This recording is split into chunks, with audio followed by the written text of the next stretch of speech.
So I took a drive around my town this morning and I went to the Cracker Barrel at 9 o'clock. I'm going to show you a couple of quick clips, and then, a company you may or may not know of is called Maple Street Biscuit. That's something the Cracker Barrel purchased. It was like a 30 something unit, specialty breakfast or biscuit place. I believe they're located out of Florida. We've got one of those in town as well. I rode over there. And then thankfully, because I thought, let me drive across town and go look at Stack's Original. This place has been around 40 or 50 years, family owned.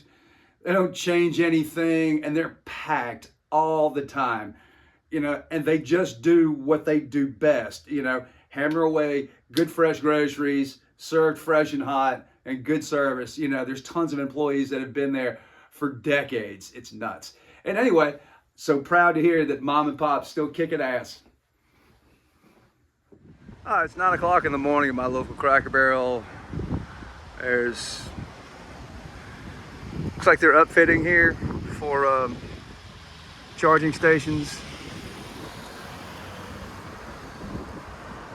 I don't know, the parking lot's maybe half, that whole corner's empty. There's a couple people up front waiting for drive up, curbside pickup, and yeah, there's still a couple of front row seats. Labor Day weekend. Well, I'm about 5 miles away from the Cracker Barrel, and there's a Maple Street Biscuit here. I'm gonna hang it out there and say that this may not be the saving grace for the brand.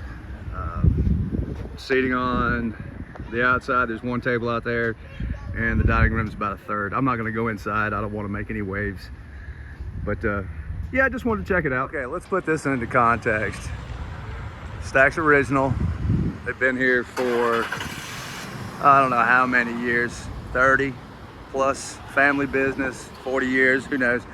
Their parking lot's jam-packed, just like it always is. There's people parking over on the other side, around the back of the building, and they're killing it. Normally there's a bunch of people standing outside to get in, but I'm only 20 minutes later from the last two restaurants.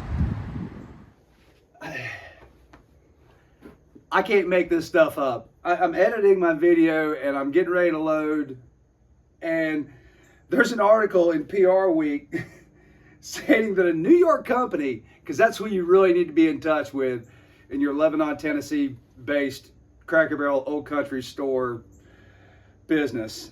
They're like a crisis management team for when your board of directors leads your company astray and they need to explain it to the public better what you meant. They've been trying to say that this is some great rebrand and everything else. Now they're spending more, obviously spending $700 million on this 3-year program to rehab all these restaurants and do all this rebranding. That wasn't enough money to waste. Now they're going to undo some of these upfits, and now they're going to pay a crisis management team however much to try and spin this. Anyway, I just had to stick that in there and onto the video.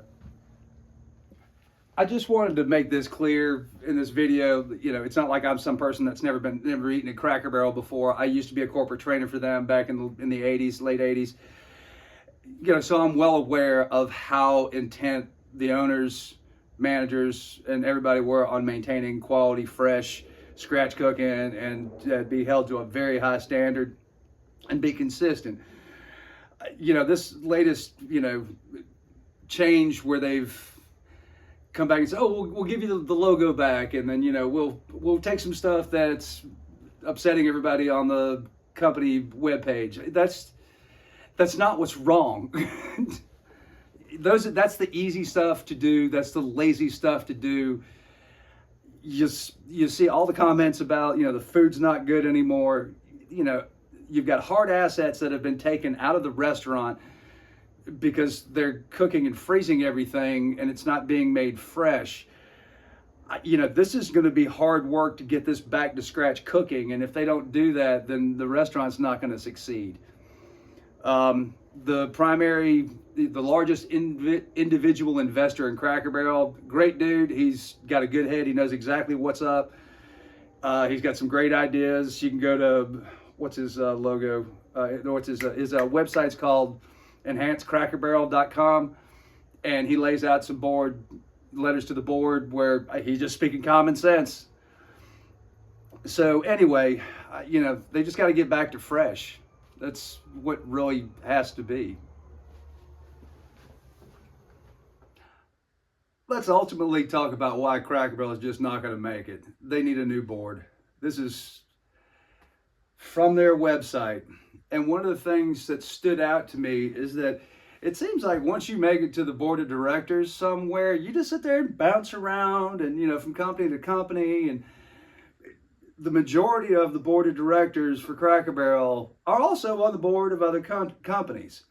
So I just went down the list. There's an independent board member. Seems like a decent guy or whatever. He's not on any other boards. Now, Director Bilney is also currently on the board at Alignment Healthcare. Director Bramlage is currently the CFO of Casey's General Store, and he serves on Cracker Barrel's board. And Director Davila, currently President, CEO of DMI Consulting, and not touching that with a 10-foot pole. Director Goodwin currently sits on the board of Humana Medicine, Humana Insurance, whatever, and Papa John's. Director Henry currently sits on the board of KB Home Builders. Okay, what's they got to do with Cracker Barrel? Okay, maybe she's good at real estate.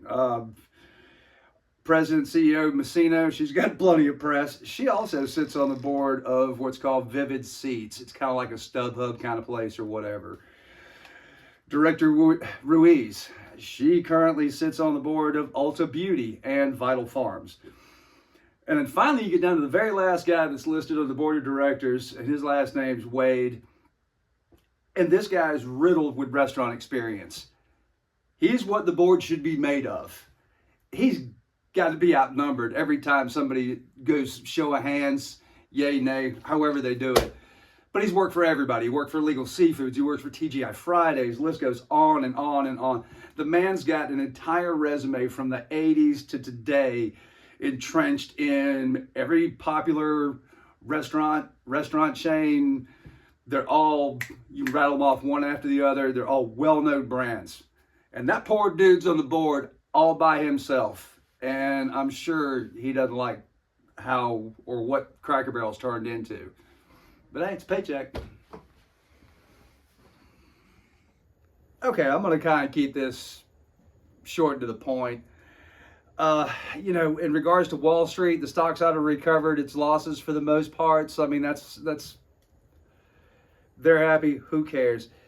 But this goes back. So I remember when we were doing training in the stores before the restaurant opening, one of the pitches that Cracker Barrel wanted us as corporate trainers to pitch to these new employees is that they had read this study, or a study had been made, and it was known in the restaurant industry, that if you have a bad experience at a restaurant, you're on average going to tell 11 people about your bad experience. Conversely, if you have a good experience, you're going to tell like 2 or 3 people about your good experience.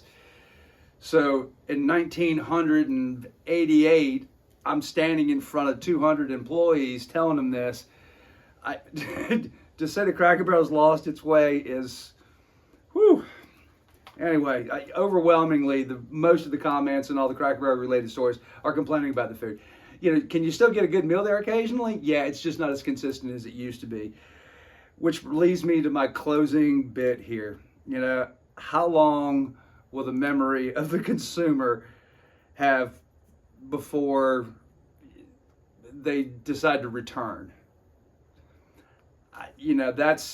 It's going to be a long road. I think there's, looking at the parking lot this morning, a Sunday morning at Cracker Barrel, it's busy. We've all been there. Y'all know it.